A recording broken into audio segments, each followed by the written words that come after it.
Y volviendo un poco al tema que antes lo he mencionado de pasada, pero que me interesa mucho y lo quiero hablar esto contigo.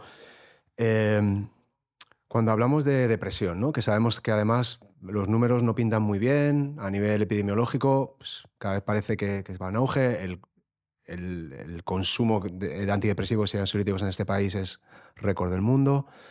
Em, la manera en la que yo, desde mi perspectiva muy, muy tonta, identifico la depresión es como una fatiga mental absoluta, donde tu entropía mental ya está metida en esa vorágine donde no tienes tiempo a parar, a hacer algo por ti mismo como el propio ser que eres, ¿no? Y que siempre está puesto en lo externo, ¿no? En la familia, no sé qué. Al final llega un momento que las preocupaciones, todo ese rum mental, esa rumiación, te acaba agotando, ¿no? Porque es como que lo que yo percibo en la gente que está deprimida es como que está agotada, ¿no? Que no puede mover. Y, y yo creo que lo que sucede es que cuando intentas controlar la mente con la propia mente, es decir, cuando tú intentas pensar la salida de esa situación que es muy física a la que te encuentras, creo que suele funcionar muy mal. En cambio, el cuerpo, la práctica de la respiración, la práctica de la toma de conciencia, la distracción a través del ejercicio, el ejercicio cognitivo, tareas duales, te lleva a dar una pequeña vía de escape que te conecta con tu yo real y te saca de tu yo autobiográfico, el que te estás contando todo el rato, esa voz, ese mono interior que te está hablando todo el rato y que te está agotando, ¿no? Y yo sé que tú has estado haciendo investigación entre ejercicio, movimiento, depresión. ¿Qué es lo que has descubierto tú en toda esa vía de investigación? Sí, estamos ahora, digamos, como una fase exploratoria para preparar, digamos, una línea de trabajo que tendremos muy intensa en los últimos, bueno, los siguientes 6 o 7 años sobre este tema. Mm, Y estamos en una fase, yo creo que de reflexión muy profunda. Hay varios conceptos que has nombrado que son importantes.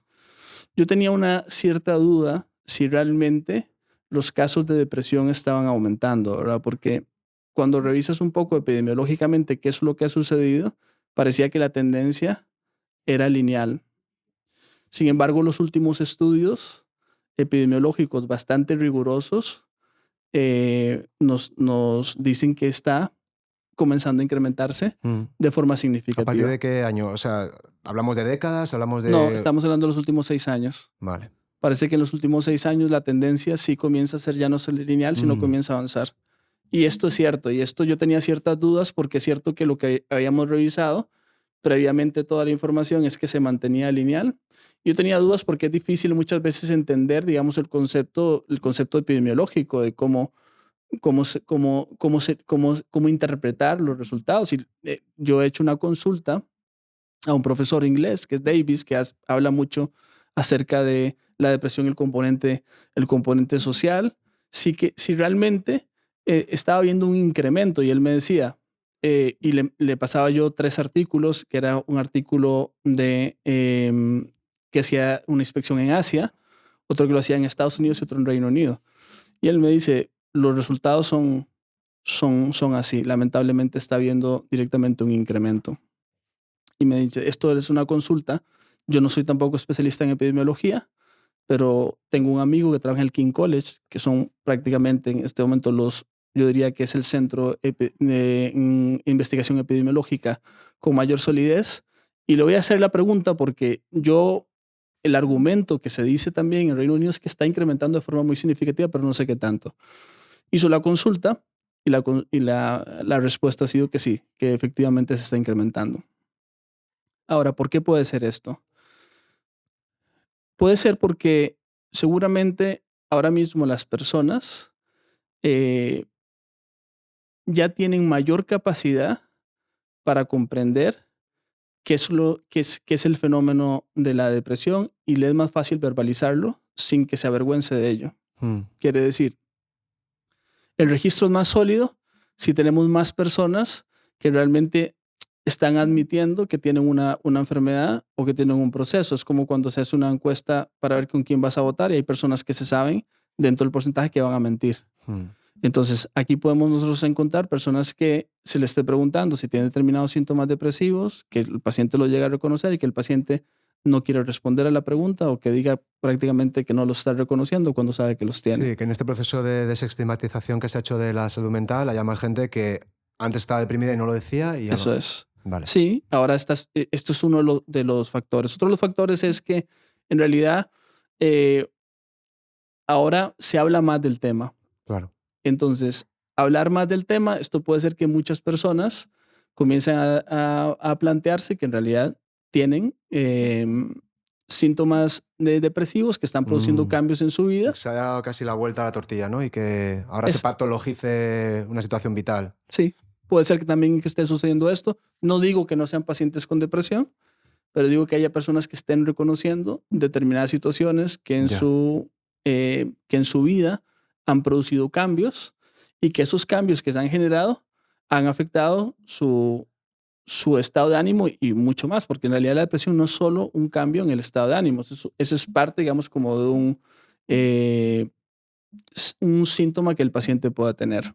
Entonces, es cierto que es preocupante porque está habiendo un incremento, pero al día de hoy eh, tenemos, o podríamos decir que las teorías de por qué se está incrementando no lo sabemos. No, Ya. no es en sí, no podemos decir que es por la pandemia, porque eso es una de las situaciones que siempre se argumenta, ¿verdad? Parece que antes de la pandemia ya estaba habiendo directamente un Mm, incremento. Y es cierto que las políticas de salud mental habían comenzado antes de la pandemia en muchos de los países. ujú.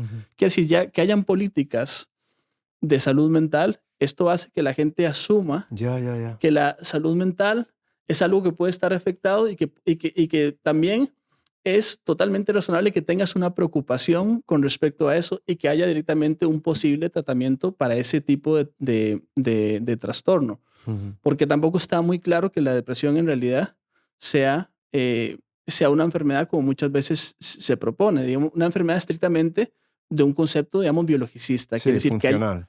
me refiero que haya un biomarcador que nos diga exactamente que el paciente tiene una depresión. Eso al día de hoy, Ya. eh, la evidencia científica no lo soporta. Mm. Sin embargo, creo que el concepto de trastorno es un concepto que más se llega a cuadrar más para lo que sería la depresión y después eh, nos debemos preocupar por una persona que tenga una depresión. Y creo que dentro de esa depresión hay muchos niveles, ¿verdad? Lamentablemente, una de las consecuencias más graves de la depresión es que haya una persona que acabe con su vida, que termine suicidándose, ¿verdad? Mm. Entonces, nosotros la gran pregunta que nos hacíamos con respecto a esto es, ¿qué podemos hacer con respecto a la depresión? El ejercicio en realidad tiene un componente antidepresivo, como se dice de forma muy popular por las últimas investigaciones que se han hecho, que son de origen meta-analítico. Yo diría que al día de hoy no podemos decir que el ejercicio tenga un componente antidepresivo. ¿Por, ¿por qué digo esto? Quiere decir, es un argumento de que intento ser lo más sensato posible, ¿verdad? Eh, Creo que en realidad, si hay un efecto antidepresivo, es en realidad de la psicoterapia. ¿Qué sucede? Lo que tenemos que preguntar nosotros es qué sucede en la depresión.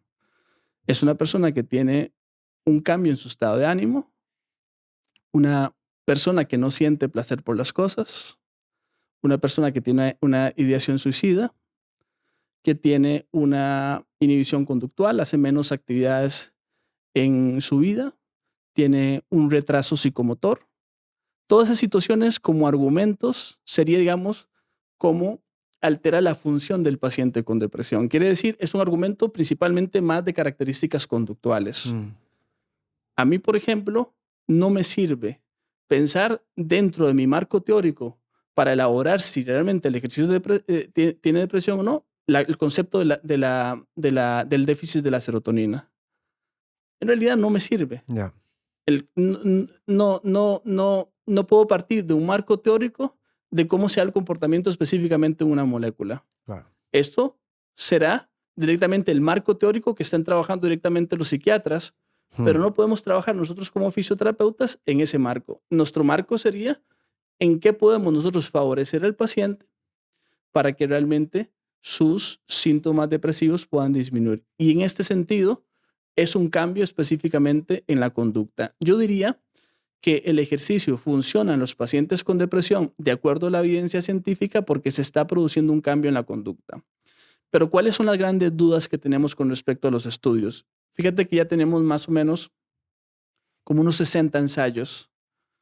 Algunos son directamente pacientes que están con un diagnóstico, de depresión, y pacientes que tienen otras enfermedades y que, como puede ser en este caso, que no es una enfermedad, o yo reivindico que no es una enfermedad, que puede ser el dolor y que el paciente tiene depresión, pero que está orientado la prescripción de ejercicio y la investigación para ver si disminuyen los síntomas depresivos. Y claro, cuando haces una lectura en profundidad de esos metaanálisis que recogen toda esa información, volvemos a contar una característica muy similar a la artrosis, o en el caso, por ejemplo, de la migraña, o en el caso del dolor lumbar. Parece que la modalidad de ejercicio no es lo importante, Claro.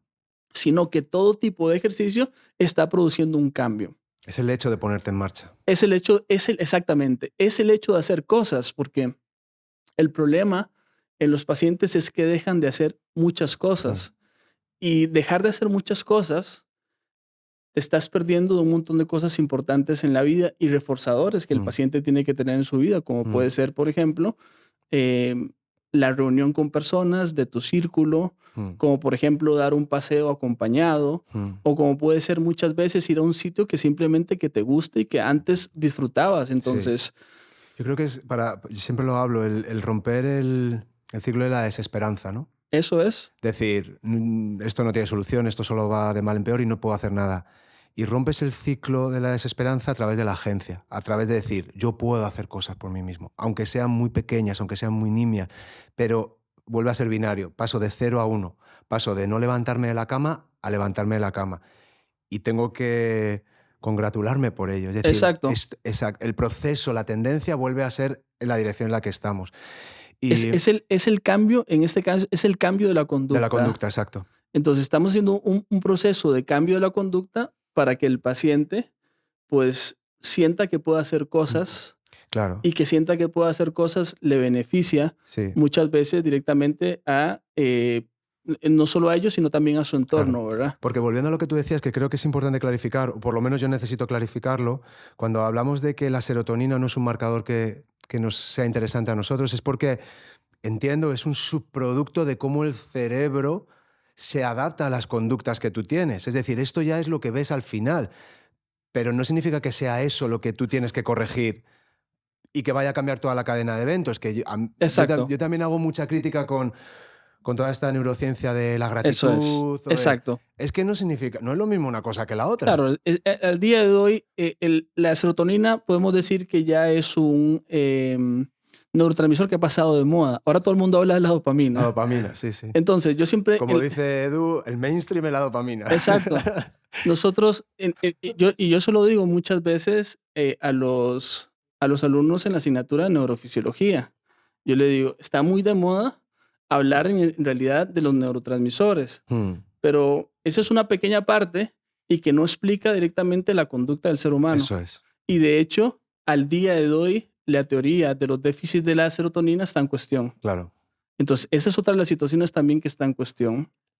Yo todavía tengo ciertas dudas con respecto a los estudios que ponen en cuestión, pero yo diría que el argumento que se mantiene es relativamente sólido, ¿verdad? Porque se hace un análisis de los estudios que utilizan un placebo frente al paciente que está utilizando un antidepresivo, y sorprendentemente en algún tipo de paciente con depresión los resultados prácticamente son los mismos con los antidepresivos. Claro, es probable, ahí mi hipótesis es, si eso te ayuda a que haya cambios conductuales, si el antidepresivo te da la fuerza, la energía suficiente, la agencia suficiente para crear cambios conductuales, al final acabarás mejorando los... Sí, entonces si nosotros haríamos una pirámide de evidencia, yo pensaría que la psicoterapia está arriba, específicamente como lo que tendría más evidencia científica sería la terapia de activación conductual,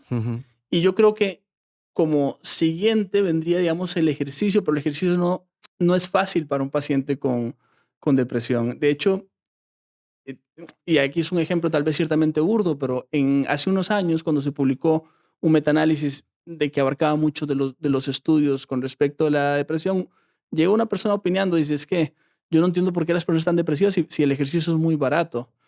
Y yo también pensé, es que no estás entendiendo nada. No.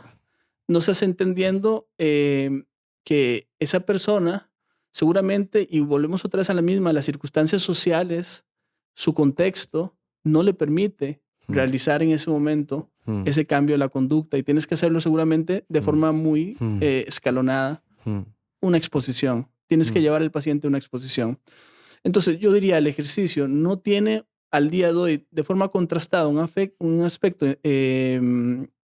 antidepresivo, porque si decimos antidepresivo, es que mejoraría el estado de ánimo, disminuiría de forma muy significativa la ideación suicida, mejoraría el componente de ralentización psicomotora, mejoraría en este caso el placer que el paciente pueda tener por determinadas situaciones, determinadas conductas que el paciente puede hacer. Y creo que el ejercicio al día de hoy no tenemos suficiente información contrastada que pueda lograr esto. Pero que sí puede hacer el ejercicio que es importante. Y ahí es importante pensar que no siempre todo lo que hagamos en fisioterapia va a resolver toda la situación, porque no podemos pensar que la fisioterapia es el todo del todo, pero puede ser una parte importante. Entonces, ¿qué podemos hacer? Que el ejercicio puede ser que al paciente le influya sobre su estado de ánimo. Esto es sólido en la investigación. El ejercicio puede mejorar su estado de ánimo, puede mejorar patrones motores. Quiere decir, ese proceso de planificación puede mejorar y que el paciente en realidad recupere, por ejemplo, la forma en que se mueve, la forma en que hace las cosas, que se sienta directamente más enérgico. Y claramente el paciente, cuando el paciente está haciendo ejercicio, siente que está haciendo cosas por su salud. Como esos tres conceptos son importantes, pero no tenemos al día de hoy evidencia. De hecho, un reciente estudio que se ha hecho en Reino Unido, en el que se hacía una macroencuesta y se planteaba cuáles eran los niveles de actividad física en las personas que tenían ya depresión. Y se observa que las personas, algo que no es un hallazgo aparentemente demasiado sorprendente, pero es importante, que los pacientes tienen niveles de actividad física bastante más bajos. Y que parece que los que tienen niveles de actividad física más bajos, los síntomas depresivos son más graves. Entonces, tiene cierta relación, digamos, razonable que esto llegue a suceder. Pero después se plantean personas que hacen ejercicio y que ha mejorado el ejercicio, ha mejorado su estado de ánimo, ha mejorado conductas motoras, pero no ha mejorado la ideación suicida. El ejercicio no mejora, con lo cual nosotros no podemos pensar que el ejercicio es la primera opción para un paciente que tenga depresión, sino puede ser un complemento muy importante como una herramienta de modificación de conducta. ¿Y qué puede hacer un fisioterapeuta en ese sentido? Puede hacerle al paciente una propuesta de ejercicio que se adecue a sus condiciones y puede hacer una valoración en mucha profundidad de cuáles son las capacidades físicas para que ese paciente pueda ejecutarlo. Y puede hacer una propuesta para que el paciente mejore su aprendizaje de los movimientos y que se adhiera mejor a la actividad. Eso es lo que nosotros podemos hacer y eso es muy valioso. Totalmente. Tenemos que pensar que lo que nosotros podemos hacer por ese paciente es muy valioso. Hay un profesor que es Michael Prost. Él fue el primero que comenzó a trabajar la condición del fisioterapeuta, porque yo diría que es una condición del fisioterapeuta en el área de la salud mental. ¿Y qué observó él previamente en sus primeros estudios? Es que los pacientes que tenían trastornos, por ejemplo, relacionados con la salud mental, eran pacientes que se movían menos, que se movían peor, que tenían trastornos en la planificación del movimiento.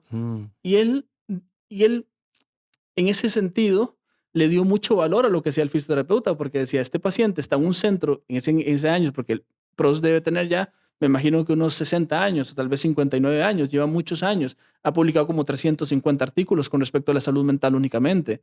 O sea, ha hecho una inversión en la investigación muy importante. Y lo que él ha observado es que los pacientes que realizaban más actividades mejoraban después mucho su salud cardiometabólica, el paciente se sentía mejor y también eso favorecía que mejorara su salud mental. Eso termina generando que el paciente también mejore su salud mental. ¿Por qué es? por el proceso fisiológico del ejercicio, quiere decir la segregación de sustancias que pueden promover la satisfacción, los circuitos de satisfacción.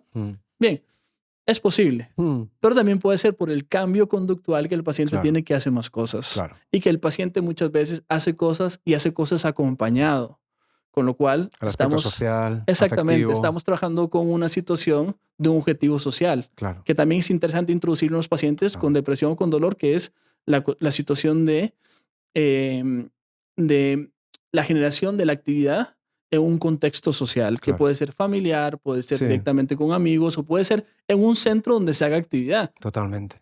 Fíjate, actividades como puede ser la marcha nórdica, el pilates, el CrossFit. ¿Por qué están teniendo tanto éxito? Es porque la gente, primero, se siente monitorizada y eso le genera un entorno de seguridad. Claro, Esto es importante. Y después porque el trabajo es en grupo. claro. Entonces, esto es así. Se estudia el día de hoy muchas veces cómo es posible que un gimnasio tenga tan poca adherencia, sin embargo, estas actividades tienen una adherencia Claro, elevadísima. nada, no tiene nada que ver. Yo, en mi caso, en la práctica de Jiu-Jitsu, que es un deporte donde pasas por el infierno, literalmente, hasta que sabes un poco y empiezas a, a- a luchar con gente que sabe menos que tú, que entonces empiezas a sufrir menos. Si no fuera por la camaradería, por cómo te ayudan los compañeros que tienen, cómo, ese vínculo que se genera, es verdad que hay una tasa de abandono brutal. Pero los que nos quedamos y pasamos esa travesía en el desierto, al final te sientes muy vinculado porque hay mucho apoyo, ¿no? Eso Hay es. mucha camaradería, hay mucha colaboración, hay competición y colaboración, que creo que al ser humano le viene muy bien la competición para seguir creciendo, seguir con esa meta de quiero mejorar, tengo una ilusión por ver hasta dónde puedo llegar, ¿no? Y al mismo tiempo la colaboración de, joder, estoy ayudando a otros compañeros que saben menos que yo, otros compañeros me están ayudando muchísimo de forma altruista y estoy súper agradecido por lo que hacen, ¿no? Y, y es claramente el aspecto social. O sea, si ese deporte se practica con un muñeco de estos que tenemos aquí, es un rollo. O sea, puedes ser un psicópata y hacerlo, pero al final necesitas de la gente. Sí, y una cosa que es importante con esto que hablábamos también del ejercicio y el paciente con depresión, hay un aspecto también de gran valor y es cómo nosotros podemos ayudar a que ese paciente que ya tiene una condición muy compleja, muy dolorosa que está viviendo ahora y que vive también su entorno, cómo podemos prevenir que ese paciente todavía tenga menos carga de lo que le está sucediendo, que puede ser la aparición de otra enfermedad. Ya, Entonces, nosotros podemos prevenir por medio del ejercicio que el paciente, sí, por ejemplo, no tenga, por ejemplo, obesidad o que el paciente no desarrolle diabetes o que el paciente no desarrolle hipertensión. totalmente. Las personas en los hospitales psiquiátricos, ¿qué sucedía antes? Bueno, una situación bastante, digamos, se ha visto no recomendable, por decirlo así, por no decir lamentable, digamos, no recomendable. Los centros de internamiento psiquiátrico que también se le llegaron a denominar. ¿Qué sucedía? Que muchas veces de las personas, muchas veces a veces morían relativamente jóvenes Mm, y se encontraron que los pacientes tenían un riesgo cardiovascular elevadísimo claro, por muchas veces la inactividad que había, ¿verdad? qué fuerte. El incluir, por ejemplo, el ejercicio como la práctica en la salud mental es un elemento esencial, Mm, porque en realidad es cierto que, aunque es una generalización y no me gusta utilizar demasiadas generalizaciones, nosotros estamos hechos para intentar em, adherirnos a muchas conductas motoras, porque es el sistema que prácticamente siempre está activo, es necesario mm, en la supervivencia y el movimiento. totalmente. Yo creo que el desajuste también está en que si ahora mismo nos sueltan en una selva remota o en un bosque remoto, en una montaña, ahí es donde nos vamos a dar cuenta de cómo estamos equipados, ¿no? Como seres humanos para decir, vale, ahora todo lo demás va a otro sitio, pero ahora es la supervivencia. Por tanto, yo creo que en la jerarquía de recompensa, de florecimiento del ser humano, el movimiento es absolutamente Sí, fundamental. Es que exactamente. no hay supervivencia, no somos ni muy fuertes, ni muy rápidos, n- somos tenemos una capacidad infinita y variable y creativa de movernos, de crear herramientas, de planificar, de encontrar pistas, el mejor camino. Tiene que ser muy humano, ya solo por lógica Sí, evolutiva, si no, no hubiéramos llegado aquí. sí. Y eso de alguna manera tu cuerpo tiene que recompensar que estás en el camino, ¿no? Estás en el camino Sí, de, vale, no nos hemos rendido. sí, yo creo que la persona siente y eso es una teoría que tengo, una mejora del estado de ánimo porque siente que cumplió Qué bueno eso, con sí. algo que le mejora su salud. Sí. Quiere Incluso decir, sin saberlo, sin ser exacto, consciente de ello. eso es. A veces yo, o sea, podemos plantearlo desde la teoría, digamos, neurofisiológica básica. Es cierto que el ejercicio, y esto es importante pensarlo, que eso es investigación básica realizado con personas sanas, el ejercicio puede generar medios analgésicos que pueden elevar el nivel de satisfacción, puede segregar sustancias opiáceas, Ujú. puede generar una activación del sistema inhibitorio serotoninérgico, Sí. noradrenérgico. Esto es así. Y es cierto que el ejercicio tiene la posibilidad de generar procesos analgésicos a veces superiores a los que generan los propios fármacos Sí. en personas asintomáticas. Sí. Pero me Cuando, encanta el punto ese que dices, que ya no es solo el ejercicio en sí mismo, sino que tiene que haber algo más. Tiene que haber esa exacto, acción eso es, de empezar a eso es. moverte. Sí, tiene que haber, digamos, como esa característica en el que el paciente entienda que está Mm. cambiando su conducta. El paciente ya lo sabe porque está haciendo más cosas en su Sí. vida diaria. De hecho, no sé, Y neurofisiológicamente, en realidad, hay procesos que se han estudiado, pero no tenemos suficientemente claro en el caso de, por ejemplo, pacientes con dolor. Tenemos suficientemente claro que el dolor siempre produce elementos analgésicos. En realidad, no. A corto plazo, el ejercicio no produce analgesia en personas con dolor. De hecho, puede generar muchas veces o no genera efecto o genera efectos hipoalgésicos muy pequeños o inclusive puede generar efectos hiperalgésicos Sí. en algunos pacientes. Sí. Entonces es una condición a veces compleja cuando a una paciente le dices, bueno, vas a ir a hacer ejercicio y el médico llega y le dijo, por ejemplo, va el paciente con depresión al psiquiatra y le dice, usted vaya a caminar 1 hora todos los días. Claro, ese paciente puede decir, he ido a caminar 1 hora y hoy estoy que no me puedo levantar, me duele todo el cuerpo. Entonces, claro, ahí el problema posiblemente era que la propuesta que le hace el psiquiatra en ese momento que camine es correcta porque quiere que el paciente haga más cosas y seguramente eso lo dice desde el punto de vista biologicista, por lo que se ha visto y porque se cree que puede haber un componente antidepresivo, que eso es lo que te decía, la duda que tengo, Ujú. pero en realidad lo que tenemos que pensar es primero que el paciente tenga un cambio en su conducta y que esos cambios en la conducta van a estar acompañados de Mm. cambios y de procesos fisiológicos que van a ser beneficiosos. Mm. Es brutal esta parte y me encanta que incidamos sobre esto. Me estoy acordando de estudios que hizo con ratones Robert Sapolsky en Stanford, donde comparaba la diferencia de ratones que hacían ejercicio porque sí, por su propia voluntad. Sí, en sus estudios de estrés. Sí, Sí, de estrés y ansiedad sobre sí, todo, sí. contra ratones que eran obligados y forzados a hacer ejercicio.